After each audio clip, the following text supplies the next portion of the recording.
entonces vamos a darle paso directamente al doctor Rafael Mendoza para que continúe ya con la última ponencia del día de hoy, para comenzar mañana nuevamente. 9:30 estamos conectados.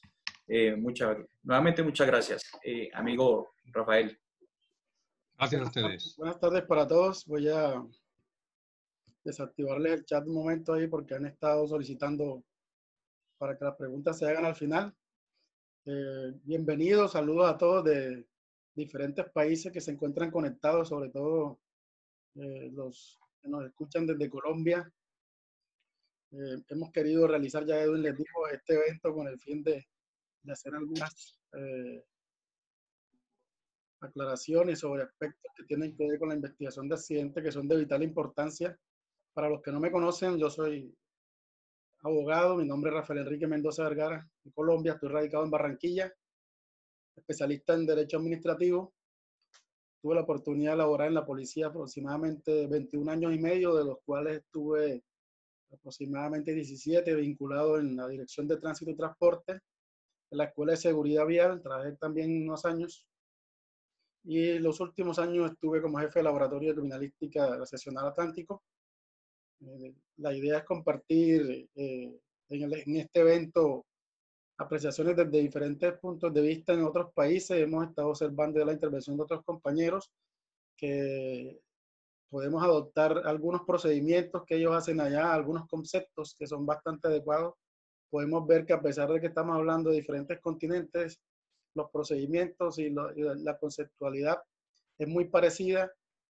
La idea es tratar de utilizar esas herramientas que tenemos lo más óptimamente posible y que podamos, los que representan autoridad puedan ejercer la labor de tal manera que también los que estamos desde el otro lado, desde el punto de vista de la investigación privada, tengamos un trabajo menos complicado, porque para nadie es un secreto que hoy en día estamos afrontando investigaciones donde en su mayoría no se pueden hacer cálculos de velocidades, no se puede determinar ni siquiera a través de la fotografía qué fue lo que nos quiso mostrar el investigador, porque no hacen, por ejemplo, la descripción de la fotografía que corresponde para vislumbrar qué es lo que él quiere resaltar de ella. En fin, dentro de mi intervención he querido proyectarles un poco sobre... Ahí ya están compartiendo mi pantalla, se ve la presentación, se observa. Sí, se está observando bien. Listo. Sí, señor.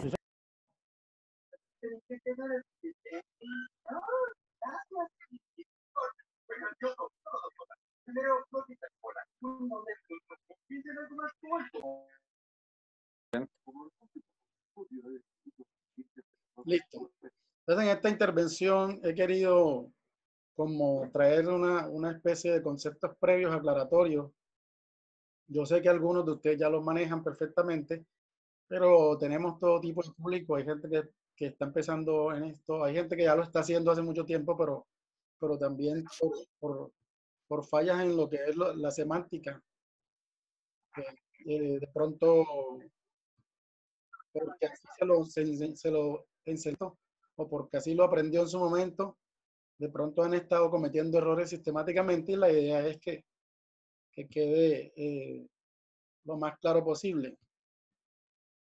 Nosotros, para iniciar la participación, hemos querido traerles un recuento o recordarles que tenemos un manual de policía judicial aquí en Colombia, que es el que nos da unos lineamientos sobre lo que debemos hacer al momento de una investigación o de abordar unos actos urgentes, cómo se deben llenar correctamente los formatos, qué formatos correctamente se deberían usar.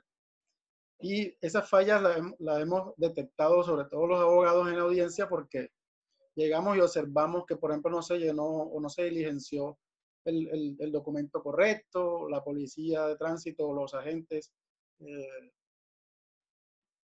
tienen una concepción errónea de cómo se deben utilizar los documentos. Entonces quisimos recordar un poco sobre lo que es el manual de policía judicial.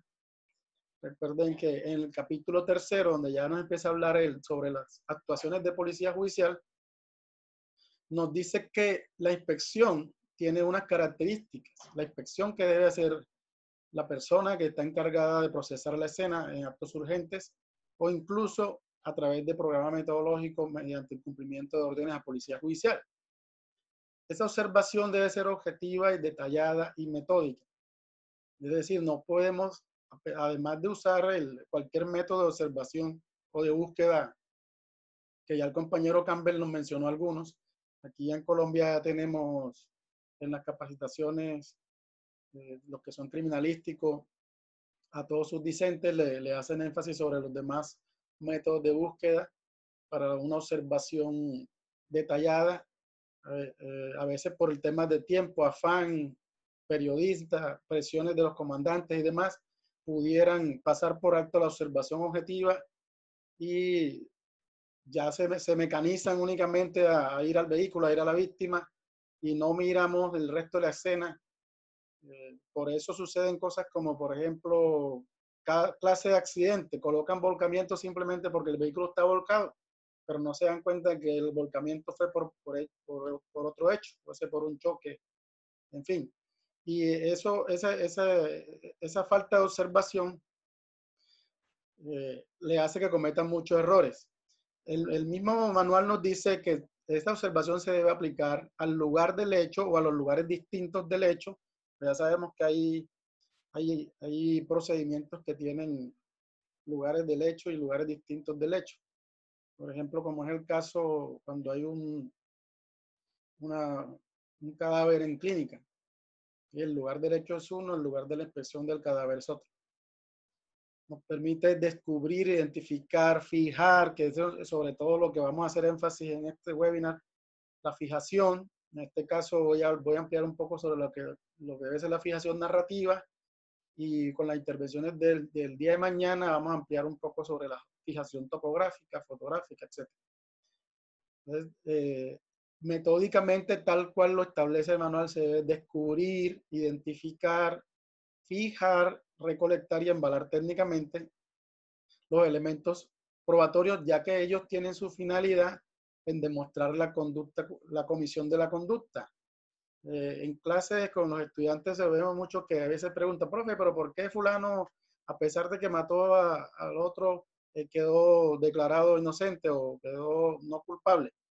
Pues precisamente por las falencias que muestran los que atienden los actos urgentes, no tienen en cuenta que estos elementos que se deben recolectar y embalar técnicamente y respetarse los procedimientos de cadena de custodia, tienen su finalidad en demostrar el nexo entre el victimario, los elementos que utilizaron, el delito, la víctima, para poder llegar a demostrar que efectivamente se cometió la conducta punible por parte de ese actor. Dentro de esas inspecciones, hablamos específicamente en el día de hoy sobre la inspección del lugar de los hechos, y ahorita vamos a hablar sobre la inspección del cadáver. La inspección del lugar de los hechos nos manifiesta el mismo manual, que es una fijación y una descripción del lugar de los hechos a través de unos procedimientos que podemos hacerlo mediante el uso de fotografías, videos, planos topográficos, moldeos y la narrativa, que es la que estamos haciendo énfasis en esta intervención, la cual debe hacerse de forma clara, precisa y cronológica.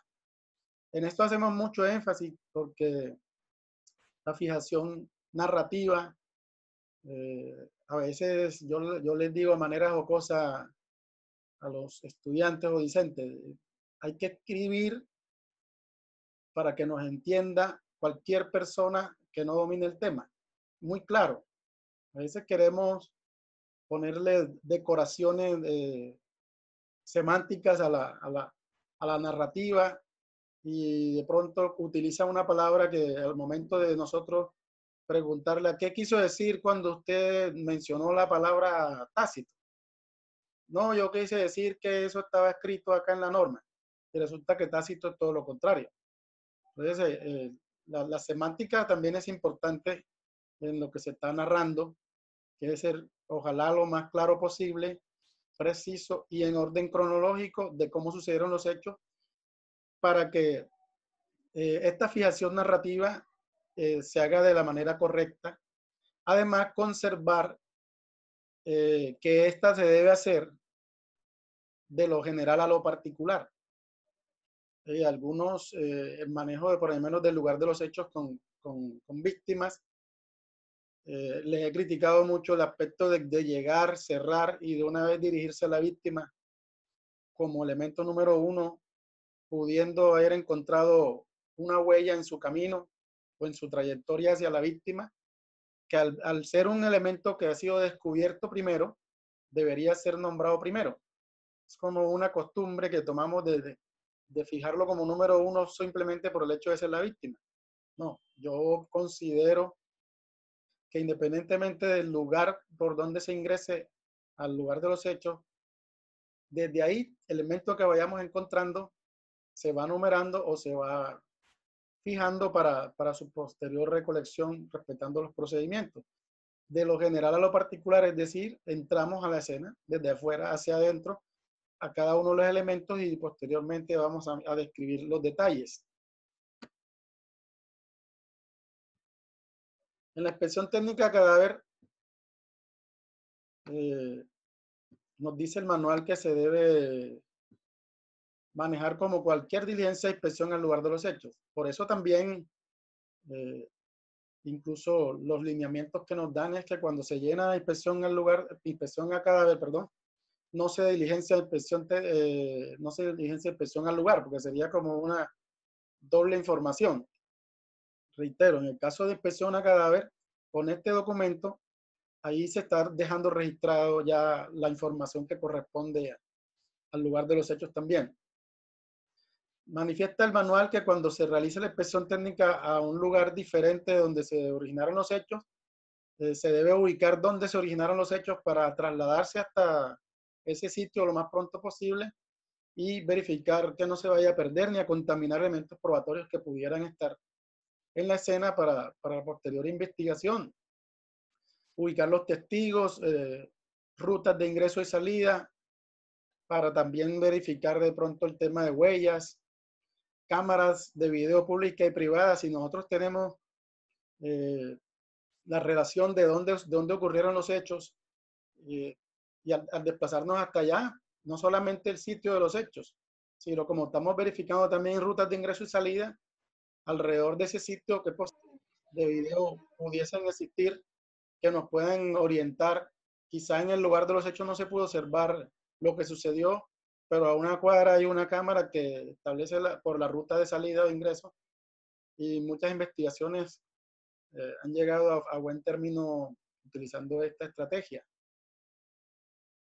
El mismo manual en el numeral 367 nos habla sobre unos aspectos básicos para la ejecución de registros de allanamiento y nos hace énfasis en que el caso de encontrar elementos probatorios y evidencia física se deben fijar bajo cualquier medio, como los que mostramos en la lámina, y nos describe los 4 medios por los cuales la policía judicial debe hacer esa recolección o esa fijación de las evidencias.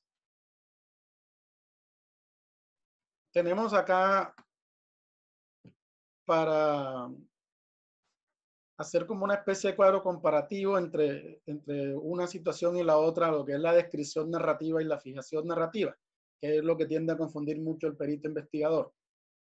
La fijación, la descripción narrativa es la que va en el lugar de los, en el informe ejecutivo.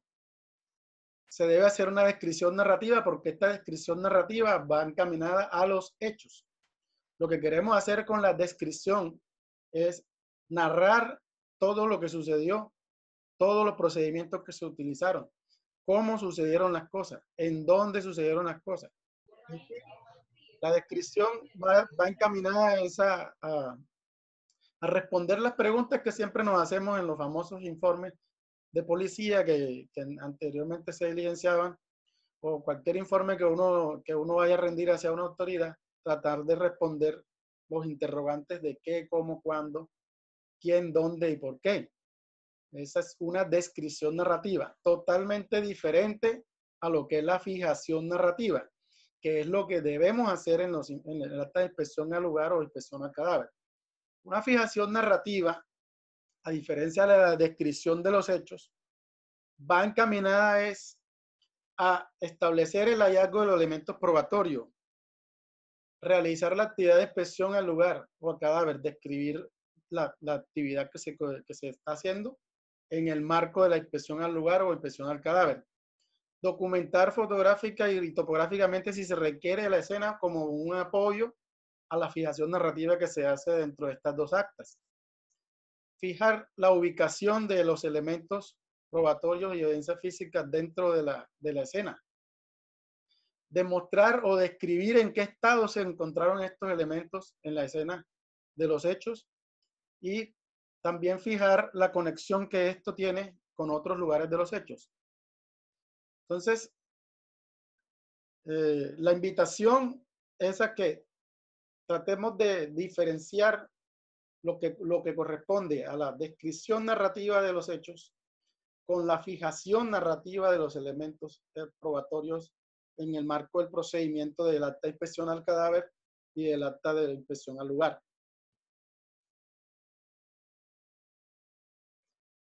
Tenemos que para el procedimiento de los actos urgentes, dentro de otras actas, las que estamos hablando en la fijación anterior, en la lámina anterior, donde estamos hablando de dónde se hace la fijación narrativa. Hay unas imágenes que representan esas dos actas que usamos, de inspección al lugar, inspección a cadáver, donde, bueno, la de cadáver no es la primera página, pero sí hay una parte donde se dice que se haga descripción de la diligencia, incluyendo los hallazgos realizados y demás.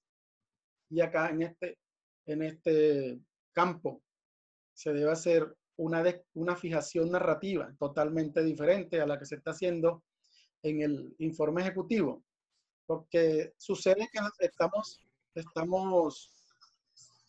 no sé si será por pereza o será por indicaciones erróneas, colocando la misma narración en el acta de inspección del cadáver y en el informe ejecutivo. Resulta que no, porque le reitero, como lo decía en la lámina anterior, la finalidad de lo que hay que escribir en el acta de inspección de cadáver o de lugares es la fijación narrativa de los elementos probatorios. Y lo que se hace en el informe ejecutivo es la descripción narrativa de los hechos, que pueden sonar parecidos, pero son dos cosas totalmente diferentes. Con respecto a los informes de policía judicial que estamos nombrando como el informe ejecutivo, el informe investigador de campo, el informe laboratorio y demás, ¿qué dice el manual? Dice, el informe ejecutivo, perdón, ¿qué son los informes de policía judicial? Entonces, donde dice que los informes de policía judicial que usamos son el medio legal por el cual la policía judicial, después de desarrollar actividades ordenadas por un fiscal o por actos urgentes, se le informa a la fiscalía. Perdón. Es decir, este es el documento que legalmente corresponde para informarle a la policía, a la fiscalía sobre los resultados y hallazgos obtenidos en el marco, bien sea de una investigación o bien sea de actuaciones de actos urgentes, perdón. Esto se debe hacer mediante una descripción narrativa que debe tener semántica y sintaxis, debido a la importancia que cobra el documento en este proceso penal. La semántica se refiere a la utilización correcta de los conceptos, de las palabras, como lo ponía ahorita en el ejemplo que les colocaba sobre lo tácito y eso. Y la sintaxis corresponde a simplemente el orden cronológico de las cosas y la coherencia del correcto desarrollo de las oraciones que usted está implementando en ese informe de policía judicial. Dentro de esos informes de policía judicial nos nombra el manual que tenemos el reporte de inicio, el informe ejecutivo, el informe investigador de campo, el informe de laboratorio, informe de actuaciones de allanamiento y registro, informe de policía judicial, ley 600. Bueno, vamos a hacer solamente una pequeña observación o lo que estamos haciendo sobre el informe ejecutivo, el investigador de campo y el de laboratorio, que son los que usualmente utilizan las autoridades de policía judicial en sus investigaciones. Entonces, el informe ejecutivo, según el manual que nos dice, el informe ejecutivo se presenta al fiscal correspondiente entre las 36 horas siguientes de iniciada la indagación relacionada con los actos urgentes, para que se asuma la dirección y coordinación y control de la investigación y se trace un programa metodológico. Los informes ejecutivos, lo resalto acá porque lo dice así el manual textualmente, son la consecuencia de los actos urgentes. Entonces, solo se debe rendir este informe en el desarrollo de una investigación. Es decir, yo recibo la noticia criminal, me desplazo al lugar de los hechos y toda esos actos urgentes me permiten obtener una gran cantidad de información, la cual debo plasmar en el informe ejecutivo, que es el documento legal prácticamente, para poner en conocimiento de la Fiscalía como coordinador de la investigación y pueda aperturarse formalmente y legalmente la investigación. Es el documento informe ejecutivo, no otro tipo de informes.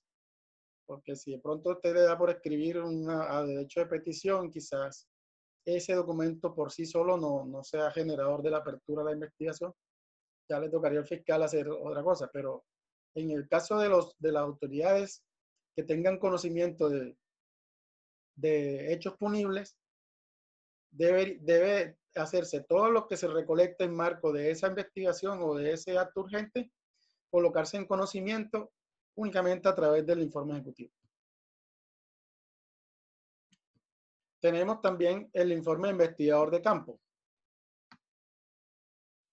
que nos dice la norma, es el documento en el cual se registran los resultados, forma técnica e instrumentos utilizados en la investigación y la relación de elementos materiales probatorios y evidencias físicas descubiertos en el desarrollo, bien sea de una actuación de policía judicial o de una orden de policía judicial que le envía el fiscal. Entonces, en este documento es necesario describir de forma clara y precisa los resultados obtenidos, elementos descubiertos y otras actividades. Es decir, el policía judicial que recibe una orden de policía, una orden, un programa metodológico, como lo llamamos nosotros, para desarrollar actuaciones de policía judicial, debe emitir su respuesta al fiscal a través del informe investigador de campo. ¿Sí? Lo que observamos en muchos departamentos es que por el simple hecho de pertenecer al Laboratorio Móvil de Criminalística, asocian esta actividad de pertenecer al laboratorio con que sus respuestas deben ser a través de un informe de laboratorio, cosa que es incorrecta. Las respuestas, reitero, de acuerdo al manual, se deben hacer a través de informe investigador de campo, dándole informe de la forma clara, técnica y instrumentos que utilizó para realizar o llevar a cabo el programa metodológico o las actuaciones de policía judicial ordenadas. Por otro lado, el informe de laboratorio, a diferencia del anterior, dice el manual, se rinde al fiscal o servidor de policía judicial que solicita análisis de elementos probatorios y evidencia física. Es decir, el informe de laboratorio es una consecuencia o una respuesta a una solicitud de análisis que se le hace a un perito en particular. Por ejemplo, la fiscalía me envía el programa metodológico de las actuaciones. Dentro de dichas actuaciones, ordena hacer procedimiento de dactiloscopia sobre un elemento. Entonces, yo como policía judicial debo hacer una solicitud de análisis de elementos probatorios al perito que corresponde. Ese perito, como respuesta a mi solicitud de análisis, me debe contestar en un informe investigador de laboratorio. Y posteriormente, cuando yo haya desarrollado todas las actuaciones de policía judicial que me ordenó la fiscalía, adjunto ese informe de laboratorio que me remitió el perito y a través de un informe de investigador de campo, doy respuesta al fiscal sobre las actuaciones de policía judicial ordenadas. Es la forma correcta como se debe hacer. No, repito, no utilizar el informe investigador de laboratorio para responder a la fiscalía solo porque yo pertenezco al laboratorio. Eso es una concesión errónea. ¿Qué debe decir el perito? ¿Qué debe tener en cuenta el perito que hace el informe de laboratorio? Debe describir cuáles son los elementos que está examinando. Debe explicar qué procedimiento y los principios técnicos que aplicó sobre él. Debe decir informe sobre el grado de aceptación de la comunidad científica, que esto sí casi en su mayoría no lo hacen. Si el perito hace un procedimiento de dactiloscopia. Escucho entrecortado. El audio le está fallando. Debe ser problemas del audio. ¿Me escuchan bien? Lo último que acabas de explicar no se escuchó porque estaba entrecortado. Dame un segundo ya. Es un problema de conexión. ¿Ahí cómo me escuchan? No, ya mejoró.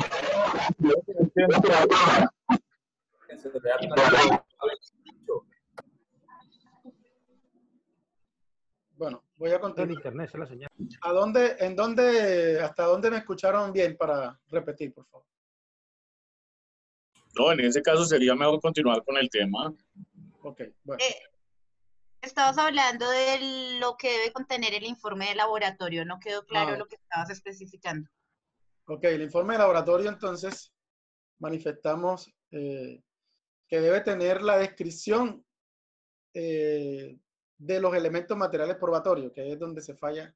No se hace la descripción de los elementos que se allegan al perito para hacer la respectiva informe o análisis o peritaje sobre él. Debe describir qué elemento le llegó, qué procedimiento utilizó, y importante que no se debe omitir y que lastimosamente en la mayoría de los casos no lo encontramos en los procesos.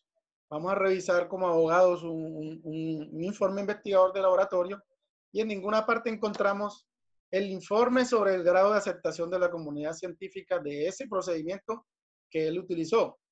Y algunos ni siquiera tienen en cuenta qué procedimiento. Simplemente llegamos a juicio o a alguna audiencia, digamos, o informalmente se lo he preguntado a algunos peritos.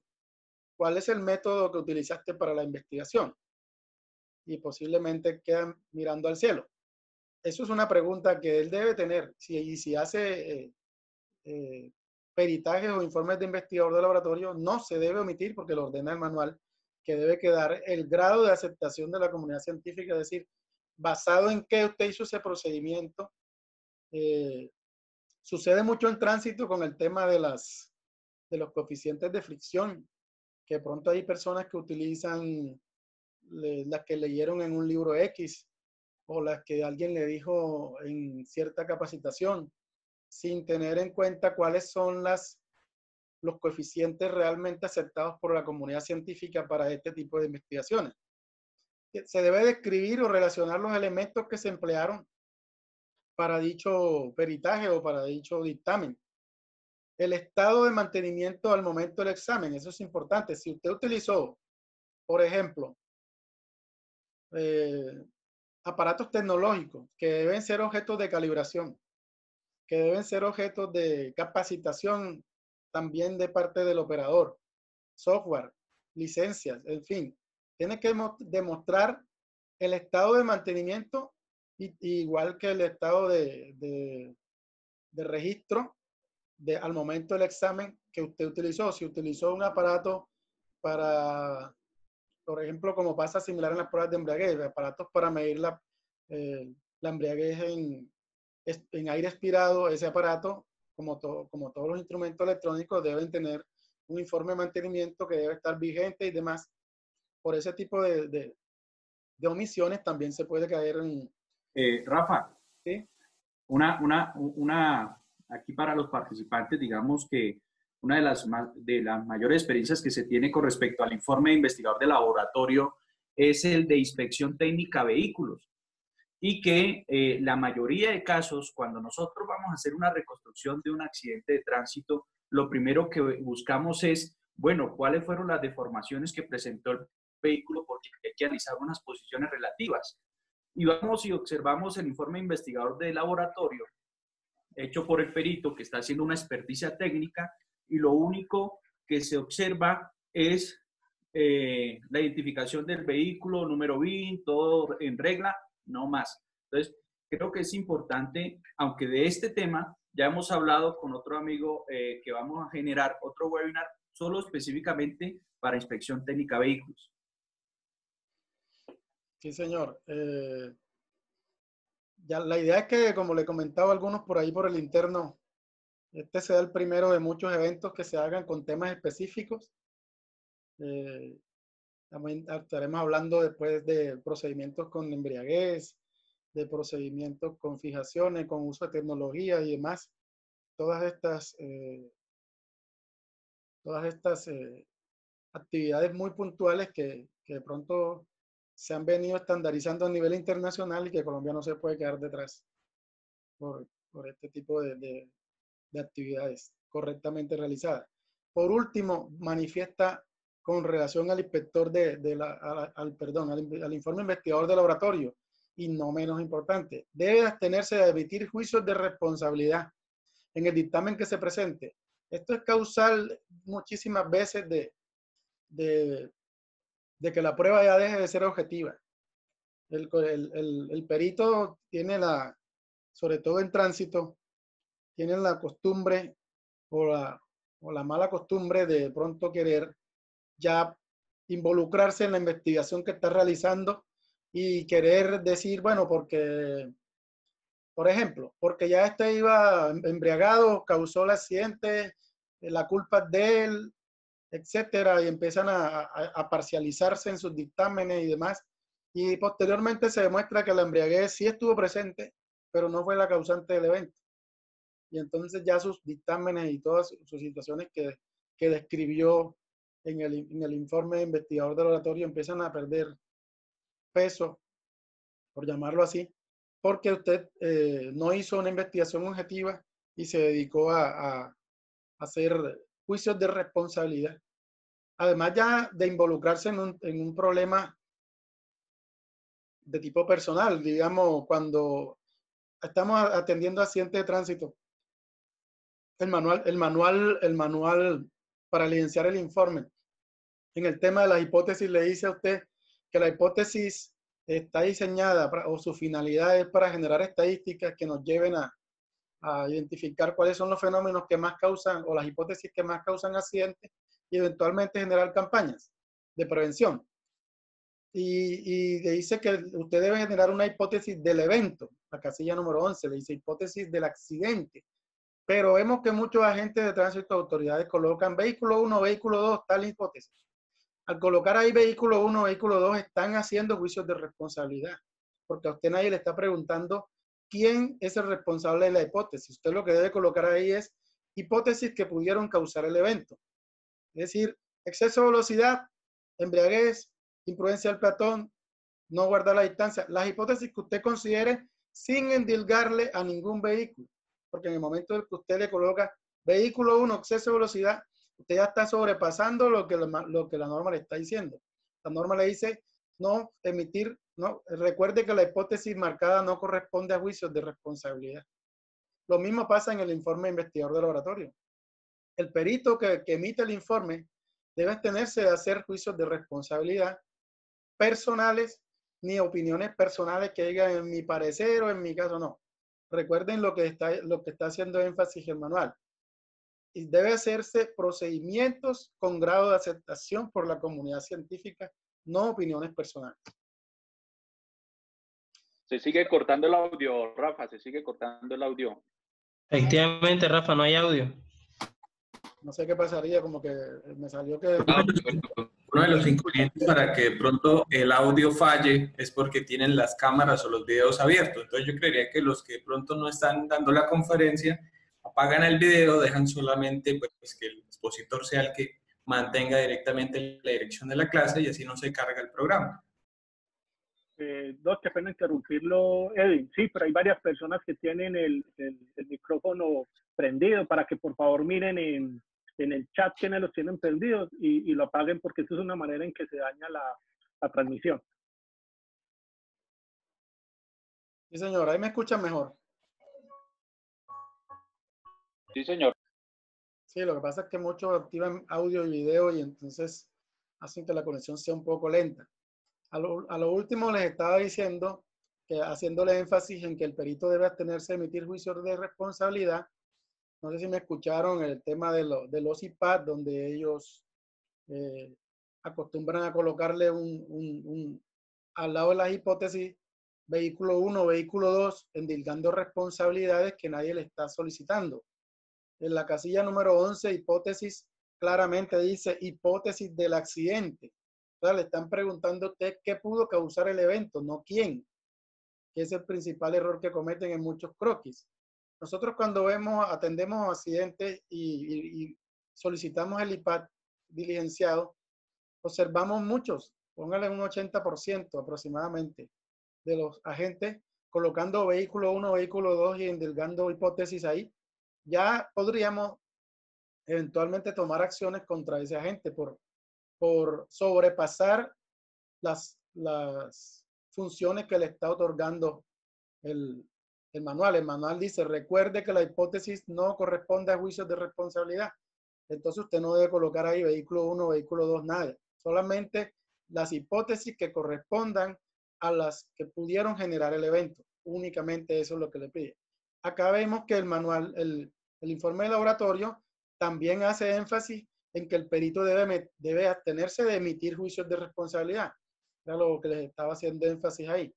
Y hasta ahí ya termina el pequeño aporte, ya que el tiempo es un poco limitado. Vamos a procurar que en nuevas capacitaciones se toquen temas puntuales, se toquen o se tenga de pronto más tiempo. Ya hay por el interno, por el correo y diferentes medios, recibiremos sugerencias, recomendaciones al respecto. Le doy la palabra al magíster Edwin Remolina. Gracias, Rafa. Muchas gracias por su intervención. Y bueno, como hemos visto, nos hemos enfocado en el tema de policía judicial, el diligenciamiento de los formatos que acaba de explicar el amigo Rafa. Los tres ponentes anteriores también hablamos de ese procedimiento del lugar de los hechos, ¿sí?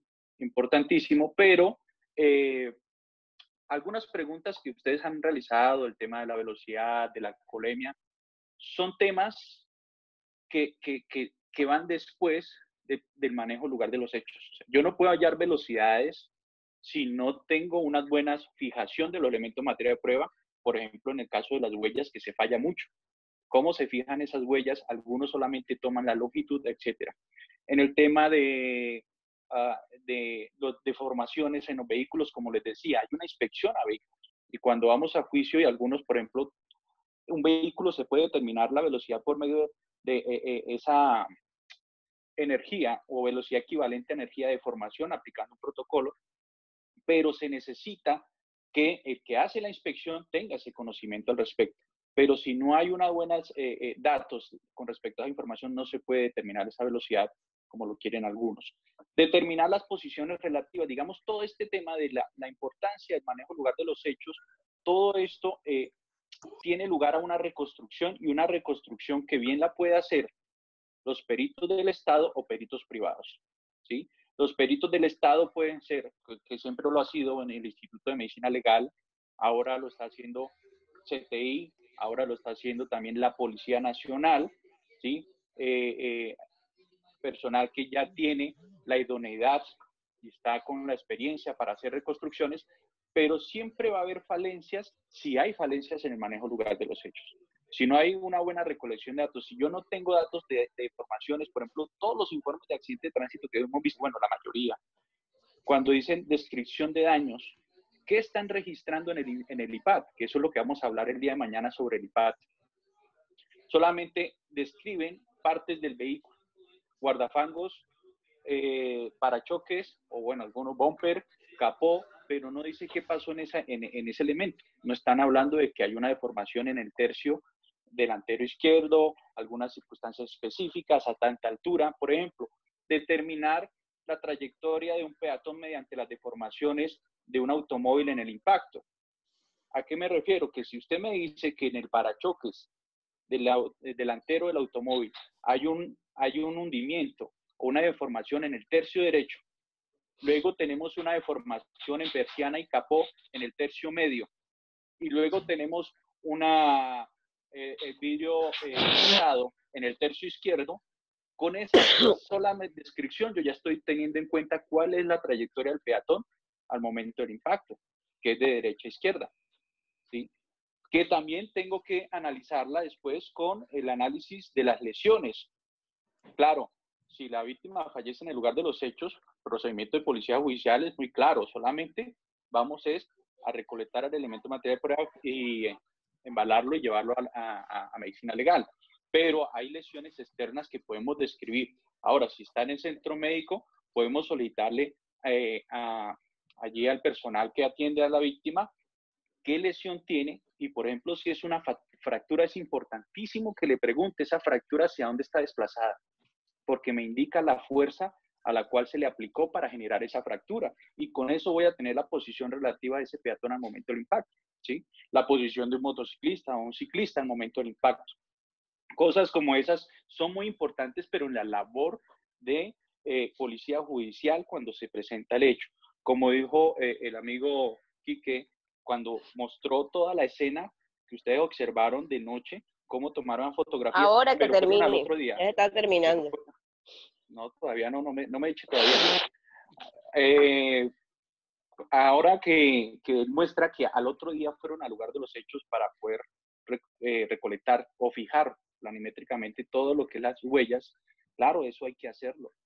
Hay que hacer esa fijación de esos elementos materiales al otro día, porque de noche no podemos recolectar las huellas. Y no se preocupen que ellas no se van a perder en caso de huellas cuando son neumáticas o cuando son huellas de arrastre metálico. Mañana vamos a ver que también cómo trabajamos unas huellas de derrape 8 días después de que se presentó el accidente y fuimos. Y si tienen ayuda de, como lo mostró el amigo Ericón, un dron, pueden hacer una fotogrametría y a partir de él levantar toda la información con respecto a las huellas, porque ese fue un accidente bastante complejo para la labor de policía judicial. Entonces, tenemos que ayudarnos con herramientas tecnológicas, pero primero, hallar los elementos materiales, para darle la importancia, encontrar los puntos de impacto, analizar las huellas y después, con todo ese análisis previo que usted haga, pueda definir las hipótesis que hablaba ahora el amigo Rafael, ¿sí? Esas hipótesis, si yo voy a escribir que hay exceso de velocidad, no necesito calcularla exactamente, pero sí tengo que tener conocimientos de que efectivamente hay unas huellas, de que hay un procedimiento, de que ese vehículo podría ir a exceso de velocidad. Claro, es una hipótesis, es algo que pudo o no pudo suceder, pero que necesita realizarse un estudio más detallado para determinar, aceptar o rechazar la hipótesis. O sea, no se preocupen por registrar la hipótesis, ¿sí? Que eso ya, lo importante es que sea muy objetivo para colocarla. ¿Quién invadió carril? Que mañana ese mismo caso que hablo de las huellas, vamos a presentar dónde está el área de impacto, dónde están las huellas, y que sencillamente en la hipótesis le están dando invasión de carril al que no estaba invadiendo carril realmente, si hacen un buen análisis. Esto es lo que quiero que ustedes tengan en cuenta, la importancia del manejo del lugar de los hechos, ¿sí? No es para los peritos, es realmente para que se les diga de manera objetiva a la autoridad judicial cómo sucedió el hecho, por qué se presentó el hecho de tránsito, y la autoridad judicial pueda con objetividad decir quién es el responsable, ¿sí? Y así la víctima o el indiciado, la defensa, van a tener una decisión que sea a favor o en contra de ellos, pero que ha sido muy bien estudiada, que no, digamos, ¿cómo les digo yo? Es una decisión que ha tomado el juez, pero que ha sido validada por todo el procedimiento de policía judicial que se realizó, y que podemos tener la certeza de que así sucedieron los hechos, y vamos a estar tranquilos en el procedimiento, ¿sí? Eso es lo que vamos a ver. Entonces, el día de mañana los invito, mañana vamos a ver lo de Vamos a tener la presentación del amigo de Ecuador, el manejo del lugar de los hechos también desde Ecuador. Él también les va a presentar una aplicación que han creado ellos. Y tendremos la participación del amigo de España, David Camí, que él va a presentar el dibujo topográfico con Virtual Crash. Tendremos a la participación del especialista Juan Francisco Higuera, que va a hablar sobre el IPAD y sobre el dibujo topográfico también. Y finalizaré también mostrando lo que les acabo de mencionar con respecto a la importancia de ese dibujo topográfico y que coincida con la fotografía, ¿sí? Cuáles son los errores que siempre han presentado, como hablé hoy en la introducción, pero que vamos a decir cómo se debe realizar en campo realmente esas medidas, especialmente en curvas, si manejo triangulación, el cuidado que tengo que tener con triangulación. Eso sería para el día de hoy, para mañana. Muchas gracias por la participación a todos ustedes. No sé si tengan alguna pregunta que abarque mucho tiempo ahí, pero para Rafael, qué pena. Kevin,